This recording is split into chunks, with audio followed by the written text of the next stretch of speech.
हम सबके पास जीने के लिए केवल एक ही जिंदगी है।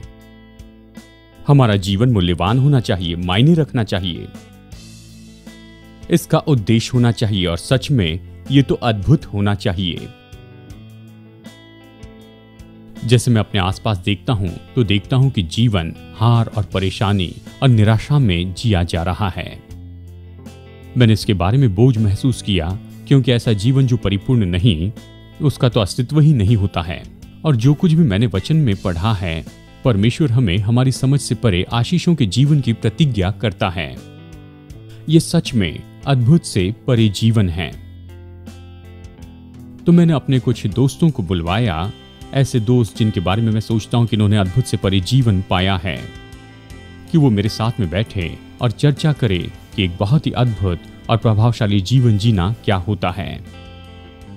हम सैंटियागो में भोजन के लिए एक साथ इकट्ठे हुए और अभी आप जो देखने वाले हैं, ये तो हमारी अद्भुत बातचीत का भाग है।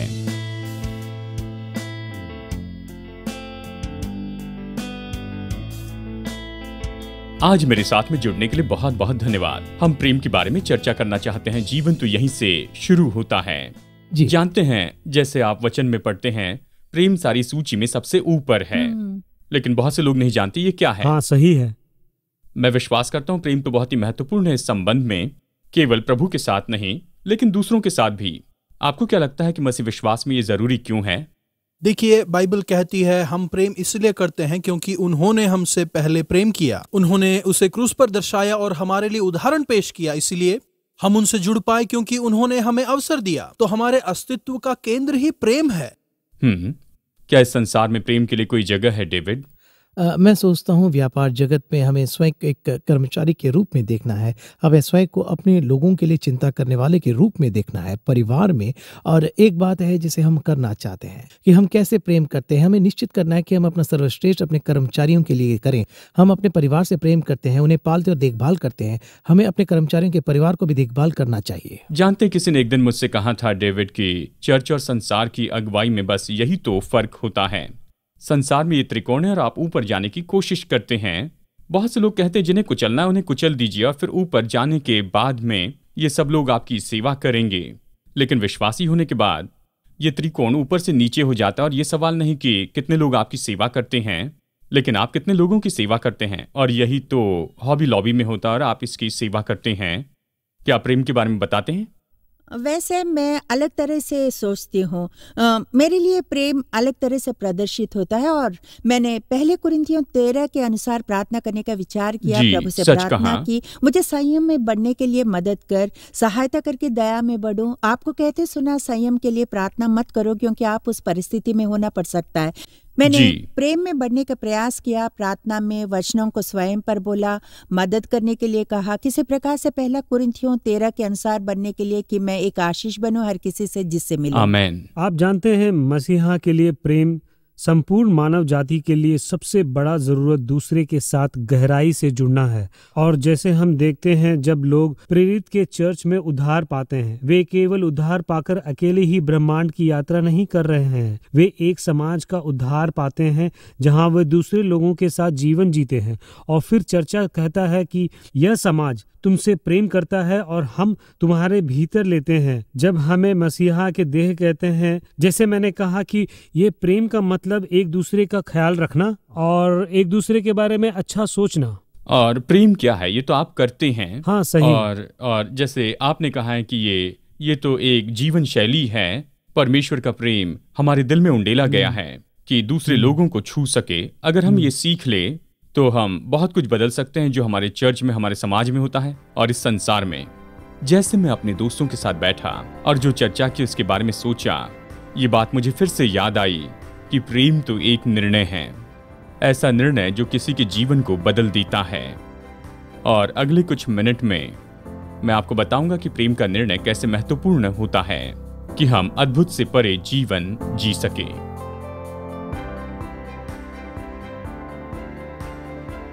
एक देश के सुपरस्टार एलन जैक्सन, उन्होंने अपनी तकदीर बना दी प्रेम के गीत में ऐसे शब्द डालकर, जब कोई आपसे प्रेम करता है तो आप उसके लिए कुछ नहीं कर सकते हैं। जब कोई आपसे प्रेम करता है तो यह आसान होता है कि आगे बढ़े। ये शायद पूरी तरह से सच नहीं है, लेकिन जो पुराना क्लासिक है उससे तो ये बहुत अच्छा है, जो इस तरह से कहता है कि मैं अपनी चौथी पत्नी के पास तीसरी बार गया और उसे दूसरा मौका दिया कि वो मुझे पहला मूर्ख बना दे। ये सच में एक गीत है। मैं आपको बताऊं, पूरे जीवन भर सेवकाई करने के बाद मैं सोचता हूं कि प्रेम का जो विचार है सब लोगों को मूर्ख बनाता है। चाहे हम जाने न जाने, यह हम पर आते रहता है। चाहे टेलीविजन या रेडियो ऑन करे, प्रेम के शब्द हम पर ऐसे गिरते जाते हैं। सभी लोग प्रेम की अपनी अपनी परिभाषा देते हैं, ये उनका दृष्टिकोण होता है। कुछ लोग सोचते हैं कि प्रेम तो खुद का बलिदान करना है, तो कुछ लोग सोचते हैं ये तो हार्मोन्स और रोमांस है। मैं इस बात को नहीं समझ सकता, आपके बारे में पता नहीं कि एक छोटा सा शब्द इतने लोगों के लिए इतने सारे अर्थ कैसे रखता है। हम कहते हैं परमेश्वर से प्रेम करना, फुटबॉल और पिज्जा से प्रेम करना, प्रेम पाना, प्रेम देना, प्रेम करना। चर्च में हम गाते हैं कि परमेश्वर का प्रेम जो है, जो कि शब्दों में बयान नहीं हो सकता है। और फिर रेडियो ऑन किए तो हम केवल स्वार्थी और स्वयं पर केंद्रित प्रेम के बारे में सुनते हैं। और आधुनिक साइकोलॉजिस्ट इस तरह से कहते हैं कि प्रेम के मुद्दे पर चर्चा करना बेकार है, क्योंकि ये तो केवल मानवीय भावना है और ये तो केवल ब्रेन से निकलने वाले कुछ केमिकल है जिस पर कोई नियंत्रण नहीं करता। और खैर, इसके बारे में कहते हुए, यानी जब इस पर हम कहते हैं तो निश्चय ये वो मुद्दा है जिसके बारे में लोग लिखते हैं, गीत गाते हैं, इतना ज्यादा क्योंकि मैं सोचता हूं कि ये बात सही है कि मनुष्य के हृदय में एक खालीपन आ गया है और हमें संगति में फिर से शाश्वती की बहुत जरूरत है। और प्रेम तो प्राण के लिए ऑक्सीजन है और हमें इसकी जरूरत है। एक नए जन्म में बच्चे के लिए सबसे बड़ी जरूरत है कि उसके माता पिता उससे प्रेम करें, उसे गले लगाएं। और प्रेम की उपस्थिति पूरे जीवन भर की आशीष लाती है। जब हम यीशु मसीह को अपना उद्धारकर्ता स्वीकार करते हैं तो परमेश्वर का प्रेम हमारे दिल में उंडेला जाता है। क्या आप ये जानते हैं? बाइबल बताती है कि वो अपनी पवित्र आत्मा के द्वारा अपना प्रेम हमारे दिल में उंडेलता है और वो प्रेम हम में वैसे ही बढ़ता है जैसे दाखलता पर अंगूर बढ़ते जाते हैं। और आत्मा का फल तो प्रेम है। और ये प्रेम केवल एक महसूसीकरण नहीं है, ये तो आपके शरीर के इस भाग में कुछ गर्माहट महसूस करना नहीं है। ये तो प्रेम ऐसा है जो हाथ में दस्ताने पहने हुए काम करता है, नट बोल्ट के साथ में प्रतिदिन काम करते जाता है। यह अकेले को गले लगाता है, भूखे को भोजन देता है, बीमार की देखभाल करता है, दुखी को सांत्वना देता है और दुखी की मदद करता है। ये दयालु है, धीरजवंत है, शुद्ध है, धीरज रखता है और ये सकारात्मक होता है। और ये सच में अद्भुत से परे जीवन के लिए एक बड़ी बुनियाद होता है।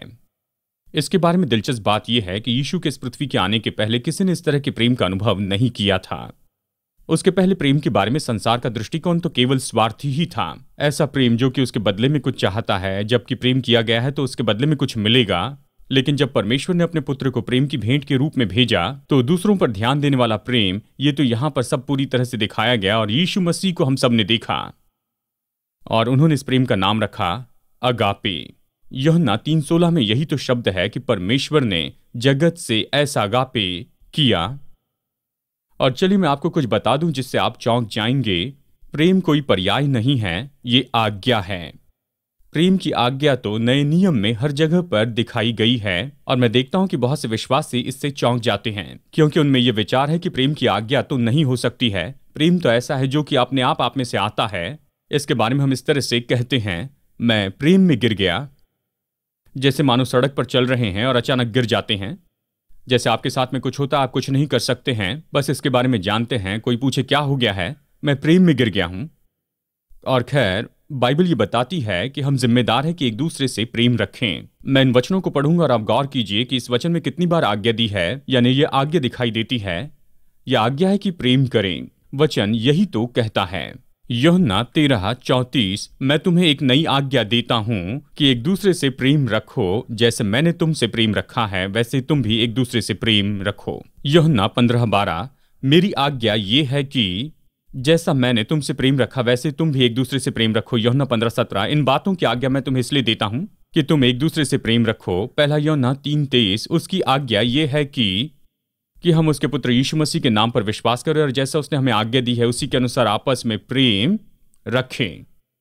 अब ये सवाल है, आपको इसका जवाब देना होगा। क्या यह हमारे लिए संभव है कि हम इस आज्ञा को मानते जाएं? क्या प्रेम आज्ञा हो सकता है? क्या हम एक दूसरे से वैसे प्रेम कर सकते हैं जैसे उसने किया है? और आज आपने जो सबूत देखे हैं उसके अनुसार आप मानेंगे कि बहुत से लोग इस मुद्दे को अपने सामने से हटा देते हैं। नहीं, प्रेम ऐसी बात नहीं है जिसे वो जिम्मेदारी के रूप में ले लेते हैं। ये तभी करते हैं जब उनके लिए बिल्कुल सही दिखाई देता है। मैंने कुछ लोगों को ये कहते हुए सुना शुरू में, जबकि मैं बहुत ज़्यादा काउंसलिंग किया करता था। वो कहते, पास्टर जर्मया, मैं आपको बताना चाहता हूँ मैं भी उनसे प्यार नहीं करता हूँ। जैसे उनके पास पर्याय है कि उनसे प्रेम न करें। बाइबल कहती है कि हे पतियों, अपनी पत्नी से प्रेम रखो। इसमें क्या समझ में नहीं आया? महसूस नहीं करूं तो भी निश्चय उससे प्रेम करते जाना है। प्रेम महसूसीकरण नहीं, ये तो एक क्रिया है। प्रेम तो प्रतिक्रिया है, ये तो एक शब्द है। प्रेम तो ऐसा है जो हम करते हैं, शायद इसमें महसूसीकरण ना हो लेकिन बाद में महसूसीकरण आ जाते हैं। प्रकाशित वाक्य की किताब में देखिए, जब इफिसुस की कलीसिया अपना पहला प्रेम खो बैठी तो परमेश्वर ने उन्हें क्या करने के लिए कहा कि तुम वापस जाकर पहले के से काम करो। उसने नहीं कहा बैठकर बस राह देखो क्या महसूसीकरण आ रहा है। वो कहता है वापस जाकर पहले के से काम करो। और सच में नए नियम के वचन में जरा आप इसे गौर से देखिए, हमें 55 अलग अलग बार आज्ञा दी गई है कि हम प्रेम करें। और ये सारी आज्ञाएं हमें अलग अलग संदर्भ में दी गई हैं, अलग सेटिंग में है। ये माता पिता के रूप में हम पर प्रभाव डालता है, बच्चों के रूप में हम पर असर डालता है, व्यक्तिगत रूप में असर डालता है। ये आज्ञाएं हम पर असर डालती है लोकल चर्च के सदस्य होने के नाते। और नए नियम में हमें इस तरह से बताया गया जो असंभव दिखाई देता है कि हमें अपने शत्रुओं से प्रेम रखना चाहिए। और यीशु मसीह ने यह सोचा कि यह सबसे महत्वपूर्ण बात है कि हमारे लिए वो एक अच्छा आदर्श रख कर जाए। जैसे वो क्रूस पर था, जिन्होंने उसे क्रूस पर लटकाया उन्हें उसने माफ किया। प्रेम के लिए ये जो 55 आज्ञाएं हैं, उनमें से 21 तो ऐसी आज्ञाएं हैं हमारे लिए कि हम एक दूसरे से प्रेम रखें। परमेश्वर असंभव की आज्ञा देता है और फिर अपनी योग्यता देता है कि हम इस प्रेम को पूरा करें। तो हम अपने जीवन में प्रेम को कैसे बढ़ा सकते हैं, कैसे इस आज्ञा को हम पूरा कर सकते हैं? और इन सारे स्वभाव गुणों को इस सीरीज में हम अध्ययन कर रहे हैं। आइए मैं आपको बताऊं, हम जिम्मेदार हैं कि परमेश्वर ने हमें जो प्रेम का वरदान दिया है उसे बढ़ाते चले जाएं। उद्धार पाने पर परमेश्वर अपना प्रेम देता है और ये वरदान हम में रखा जाता है। लेकिन उसने ये वरदान इसलिए नहीं दिया कि बस हम बैठे रहें और इसके लिए हम कुछ भी न करें, लेकिन हमें इसे लेना है, इस प्रेम को लेकर इसे अगले स्तर पर ले जाना है। हमें ये कहना है कि ये परमेश्वर का वरदान मेरे लिए है, मैं इसे लूंगा और जो वरदान प्रभु ने मुझे दिया उसमें से कुछ भेंट मैं उससे चढ़ाऊंगा। पौलुस पहला कुरिन्थियों अध्याय 13 के वचन का सारांश ऐसा बताता है। प्रेम के अध्याय के अंत में ये कहता है, आप इसे जानते हैं, पर अब विश्वास, आशा, प्रेम ये तीनों स्थायी है, पर इनमें सबसे बड़ा प्रेम है। अब ये ऐसा दिखाई देता है कि प्रेम की चर्चा पर यहीं पर सब कुछ खत्म होता है, पर दुर्भाग्यवश यहाँ पर अध्याय बांटा गया है। अध्याय 13 और 14 में इसे बांटा गया है। ये ऐसा एक होना चाहिए। खैर, बता दूं कि बाइबल में अध्याय का विभाजन ये कोई प्रेरणा की बात नहीं है। ये उन लोगों के द्वारा रखी गई जो बाइबल को समझने में आसान बनाना चाहते थे। यानी आपने अध्याय 13 का जो सारांश का वाक्य है उसे पढ़ लिया है। आप जानते हैं शुरुआत का वाक्य क्या है? अध्याय 14 में देखिए, ये कहता है प्रेम का अनुकरण करो। प्रेम तो बस ऐसे ही दिखता है। वो प्रेम जो परमेश्वर ने आपको दिया, इसे स्वीकार कर इसमें आनंदित हो जाए, धन्यवाद दे और इसके पीछे चले। दूसरे शब्दों में, अपने जीवन पर नियंत्रण करें और प्रभु से कहें कि वो आपको सिखाए कि कैसे आप अच्छी तरह से प्रेम करें। मेरे जीवन में मैं यही चाहता हूं। और हम यहाँ पर एक उदाहरण देखते हैं इस बड़े बदलाव का, जो कि इन सारी बातों में बिल्कुल केंद्र में खड़े रहता है। फल तो हमेशा ये भेंट है, लेकिन फिर भी इसमें हमारी ओर से कड़ी मेहनत की जरूरत होती है। तो चलिए देखते हैं कि मैं इसे कैसे करूं, मैं और प्रेमी व्यक्ति कैसे हो सकता हूं। मुझे प्रेम की आज्ञा दी गई है। लोग कहते हैं कि मैं प्रेम के साथ में पैदा नहीं हुआ हूं, या मैं प्रेम करने वाला व्यक्ति नहीं हूं कहते। ये कहें तो आप इससे बाहर हो जाएंगे।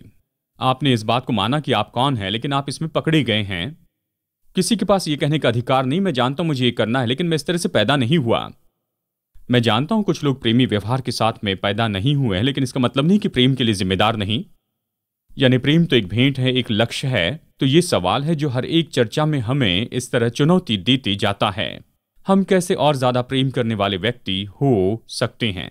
मैं विश्वासी हूं, प्रभु को जानता हूं, मैं जानता हूं उसने अपना प्रेम मेरे दिल में उंडेला। मैं भरोसा रखता हूं प्रभु ने मुझसे प्रेम किया। यूहन्ना 3:16 मैं इसे अच्छे से जानता हूं, लेकिन क्या पहला यूहन्ना 3:16 जानते हैं? हम सब यूहन्ना 3:16 अच्छे से जानते हैं। पहला यूहन्ना 3:16 क्या कहता है? देखिए यहाँ पर 3:16 जो है उसे हमें अच्छे से याद रखना है। हमने प्रेम इसी से जाना कि उसने हमारे लिए अपने प्राण दे दिए, और हमें भी भाइयों के लिए प्राण देना चाहिए। यह है पहला यूहन्ना 3:16। और पहला यूहन्ना 4:11 और 12 इसी तरह से कहता है कि परमेश्वर ने हमसे इतना प्रेम रखा तो हमको भी आपस में प्रेम रखना चाहिए। चलिए इस सिद्धांत को मैं बताता हूं ताकि हम इसे अच्छे से समझ सकें। एक तरीके से आप एक दूसरे से प्रेम करना सीखते हैं ये सीखने के द्वारा कि परमेश्वर ने आपसे सबसे पहले कितना प्रेम किया है, क्योंकि अगर हमें एक दूसरे से प्रेम रखना है जैसे प्रभु ने हमसे प्रेम किया तो हमें और सीखना होगा कि प्रभु ने हमसे कैसे प्रेम रखा है, तो उस तरीके का हम उपयोग करें एक दूसरे के लिए हमारे प्रेम में। क्योंकि परमेश्वर ने हमसे प्रेम रखा है तो हमें भी एक दूसरे से प्रेम रखना है। 22 अक्टूबर 2007 के दिन अफगानिस्तान के युद्ध में गए लोगों का आदर करने के लिए पहला मेडल दिया गया। ये उनके परिवार को दिया गया लेफ्टिनेंट माइकल मर्फी के। ये नेवी सील थे जिन्होंने अपने टीम की मदद के लिए फोन कॉल करने में अपनी जान गंवाई। मर्फी और दूसरे सील को 2005 के जून में एक मिशन पर भेजा गया कि अफगान के 10,000 फीट ऊंचे मुश्किल पहाड़ पर जाएं। एक विख्यात आतंकवादी को खोजने के लिए उन्हें भेजा गया। स्थानिक लोगों ने उन्हें पहचान लिया और इनकी खबर उन्होंने तालिबान को दे दी और मर्फी की टीम को 50 दुश्मनों ने घेर लिया। तीनों तरफ से घेर कर उन्हें जबरदस्ती दबाकर रखा। ये सभी लोग पूरी तरह से जख्मी हो गए और उनके पास में कोई हथियार नहीं रहा। हमने सुना है कि इस टीम में थे जो बच निकले थे पेटी ऑफिसर 2nd क्लास मार्कस लुट्रेल। उन्होंने कहा गोलियां खत्म हो चुकी थी, परिस्थिति बहुत बिगड़ गई थी। लेकिन मर्फी लोगों के पास जाते रहे एक से दूसरे के पास। हालांकि ऐसा करते हुए वो जानते थे कि शत्रु उन्हें पहचान लेंगे। जबकि पहाड़ के कारण सिग्नल नहीं मिल रहे थे, उन्हें मदद के लिए वहां पर खुले क्षेत्र में जाकर फोन करना पड़ा। निरंतर गोलीबारी चल रही थी, लेकिन फिर भी उन्होंने अपने यूनिट के बारे में और उनके लोकेशन के बारे में पूरी जानकारी दी। जबकि फोन करते हुए उनके पीठ में 2 गोलियां लग गई और उनका हैंडसेट नीचे गिर गया। लेकिन जैसे तैसे उन्होंने फोन उठाया और कॉल पूरा किया। यहां तक कि जिससे बात कर रहे थे उन्हें कहा कि धन्यवाद, जबकि वो इस घायल दशा में थे। इस हादसे में जब उनकी मृत्यु हो गई तो उसके बाद उनके पिताजी ने रिपोर्टर से इस तरह से कहा ये तो ऐसे व्यक्ति थे जिनके पेट पर गोली लगी और यहां तक कि वो बहुत जख्मी हो गए और फिर उनकी पीठ पर गोली लगी, फिर भी उनके पास इतनी समझ थी कि वो कह सके धन्यवाद। पेटी ऑफिसर लिटरल बच गए क्योंकि वो रॉकेट से दागे गए ग्रेनेड के विस्फोट से जख्मी हो चुके थे। वो नीचे गिरे और बेहोश हो गए और स्थानिक लोगों ने उन्हें उठाया और तालिबान को देने से इनकार किया और फिर उन्हें मरीन एयरपोस्ट में लाया गया। उन्होंने कहा मेरी जान बची लेफ्टिनेंट मर्फी के कारण। मैं कल्पना नहीं कर सकता कि वो अपने साथियों के लिए कितना प्रेम और कितनी सराहना आज रखते हैं, जिन्होंने किसी बात की परवाह नहीं की लेकिन अपने दोस्तों और अपनी टीम को बचाने के लिए दुश्मनों की गोलीबारी में चले गए। ये जीवन भर की सराहना है। हम में से बहुत से लोग इस तरह से प्रेम को अपने व्यक्तिगत जीवन में नहीं देख सकते हैं क्योंकि ऐसा नहीं होता है। मैं वाली पीढ़ी तो अब पूरी तरह से केवल इस तरह से बन गई कि केवल मेरे बारे में है। अगर हम सावधान न रहें तो यहां तक कि हमारी चर्च में हम ऐसे होंगे, केवल अपने लिए लेने वाले होंगे और हम तो केवल अपनी तरह की आराधना वहां पर चाहेंगे या अपने प्रोग्राम चाहेंगे। बाइबल इस तरह से कहती है कि जब हम पापी ही थे मसीह हमारे लिए मरा। मैं सोचता हूं मेडल ऑफ ऑनर से बढ़कर एक और चिन्ह है और वो चिन्ह तो बस केवल कलवरी का क्रूस है। मैं सोचता हूं यह हमारी मदद करेगा क्योंकि अगर हम अपनी कल्पना का उपयोग करें कि हमारी दशा तो बिल्कुल मर्फी की टीम के जैसी ही थी। शत्रु ने हमें घेरा था, हम जख्मी थे और आशाहीन थे, लेकिन फिर भी एक मनुष्य खड़ा हुआ और उसने अपनी बाहें फैला दी और हमें बचा लिया। इस चित्र में ऐसा कुछ है जिससे हम रोमांचित होते हैं। मैं सोचता हूं यह कोई संजोग नहीं है कि यीशु मरते समय अपनी बाहें फैलाए हुए था। ये उसका तरीका था कि पूरे संसार को गले लगाए और आप और मुझ तक वो पहुंचते जाएं। दूसरी बात जो हमें करना है कि हमें सच्चे प्रेम के पीछे चलते रहना है। क्या आप जानते हैं यूहन्ना 13:35 में ये कहता है, ये वचन कहता है यदि आपस में प्रेम रखोगे तो इसी से सब जानेंगे कि तुम मेरे चेले हो। हम इस तरह से सोचते हैं कि इसके द्वारा सारी दुनिया जानेगी कि हम विश्वासी अगर हम चर्च में आते हैं तो, यदि हम प्रार्थना करते हैं या फिर भेंट देते हैं तो। इसके बारे में कुछ भी नहीं कहता है, बस ये कहता है कि इसके द्वारा सब जानेंगे कि हम विश्वासी हैं, कि हम एक दूसरे से कैसे प्रेम रखते हैं। यही हमारे चेले होने का बैच है। और इसमें कोई आश्चर्य की बात नहीं कि संसार जब चर्च को देखता है तो ये बस आपस में एक दूसरे से लड़ते हुए दिखाई देता है। ये बस शिकायत करते हैं, लड़ते रहते, वो इसमें भागी नहीं होना चाहते क्योंकि ये सच्चा दिखाई नहीं देता, असली दिखाई नहीं देता है। नए नियम में यही तो सबसे बड़ी समस्या थी। ये तीसरी बात मैं आपको यहां पर बताना चाहता हूं। यह सिद्धांत आपको बताना चाहता हूं, महान प्रेम के लिए प्रार्थना करें। अगर आपको लगता है जैसे प्रेम करना चाहिए वैसे नहीं कर रहे हैं तो प्रभु से आप मदद मांगे। महान प्रेम के लिए प्रभु से प्रार्थना करें। प्रेरित पौलुस ने जितनी भी पत्रियां लिखी उसमें हम ये पाते हैं, वो हमेशा उसके साथ में प्रार्थना जोड़ता है। क्या आपने वो प्रार्थना पढ़ी है? उसने ये प्रार्थना नहीं की कि ज्यादा लोग आए, ज्यादा ऑफरिंग आए, ज्यादा प्रभाव के लिए। उसने इन बातों के लिए प्रार्थना नहीं की जिसके लिए हम करते हैं। जब उसने फिलिपियों की पत्री में प्रार्थना की तो वो कहता है, मैं ये प्रार्थना करता हूं, वो कहता है कि तुम्हारा प्रेम ज्ञान और सब प्रकार के विवेक सहित और भी बढ़ता जाए। सर्वशक्तिमान परमेश्वर चाहता है कि उसने हमें जो प्रेम दिया हम उसे ले और उसमें हम बढ़ते भी जाएं। वो चाहता है हम उसमें बढ़ते जाएं। अगर आप इफिसियों की पत्री में से पढ़ते हैं तो यहां पर बहुत बड़े भाग को आप देखते हैं। वो इफिसियों की पत्री में लिखता है कि तुम परमेश्वर के प्रेम की ऊंचाई, गहराई, लंबाई और चौड़ाई जान लो। परमेश्वर चाहता है कि हम प्रेम करने वाले लोग हो जाए और उसे बुरा नहीं लगता कि अगर हम आकर उससे मदद मांगते हैं। अगर आपके जीवन में ऐसा कोई है जो इतना प्रेमी व्यक्ति नहीं है आपके और दूसरों के लिए, तो आप उनके लिए प्रार्थना कीजिए कि परमेश्वर उन्हें भी थोड़ा प्रेम दे दें। जोखिम से बिल्कुल न डरें। यह नंबर 4। दूसरों के लिए प्रेम में बढ़ना चाहते हैं तो ये न सोचे कि यह सुरक्षित मार्ग है। कितने लोग जानते हैं दूसरों से प्रेम करना सुरक्षित नहीं, वो चोट पहुंचाते हैं। हम अक्सर अपने घर में चर्चा करते समय कहते हैं कि जिन लोगों की आपने ज्यादा मदद की वही आपको सबसे ज्यादा चोट पहुंचाते हैं। क्या ये बात सच है? लेकिन इस बात से आपको सुरक्षित रहना है। आप प्रेम करना बंद नहीं कर सकते इस डर के कारण कि अगर प्रेम करेंगे तो आपको चोट पहुंचेगी। शायद आप किसी संबंध में गए हैं और वो संबंध खत्म हो चुका, जो इतना बुरा हुआ कि आपने कहा कि मैं किसी के साथ में ऐसे संबंध में नहीं जुड़ूंगा क्योंकि ये तो बहुत ही भयानक है। C.S. लुइस ने इसके बारे में क्या कहा, इसे मैं भी पढ़ता हूं। उन्होंने कहा, प्रेम करना सबसे मुश्किल होता है। आप किसी से भी प्रेम कीजिए तो निश्चय ऐसा समय आएगा जब आपका दिल टूट जाएगा। अगर आप इसे सुरक्षित रखना चाहते हैं तो आप अपना दिल कभी किसी को न दें, किसी जानवर को भी नहीं। इसे बंद करके रखें, थोड़ी खुशी और ऐशो आराम के साथ में इसे बनाकर रखें। आप इसे लॉक करके रखें अपने स्वार्थीपन के कफन में, लेकिन उस कफन में जहां वो सुरक्षित अंधकार से भरा है तो भी वो बदल जाएगा। वो टूटेगा नहीं, लेकिन वो ऐसा बनेगा जो टूट नहीं सकता और उसे छुड़ा नहीं पाएंगे। दुखद बात या दुखद घटना की जो जोखिम है उससे बचाव के लिए बस यही है कि दोषी हो जाएं। स्वर्ग से बाहर केवल एक ही जगह जहां पर आप सुरक्षित रह सकते हैं, जहां पर आप प्रेम की सारी बातों से सुरक्षित रह सकते हैं, वो नरक है। आपको जोखिम उठाने के लिए इच्छा रखनी है। और फिर यहां पर ये तो अंतिम है, प्रतिदिन प्रेम में काम करें। इसलिए प्रिय बालकों के समान परमेश्वर का अनुकरण करो और प्रेम में चलो। कितने लोग जानते हैं चलना तो एक समय एक कदम होता है।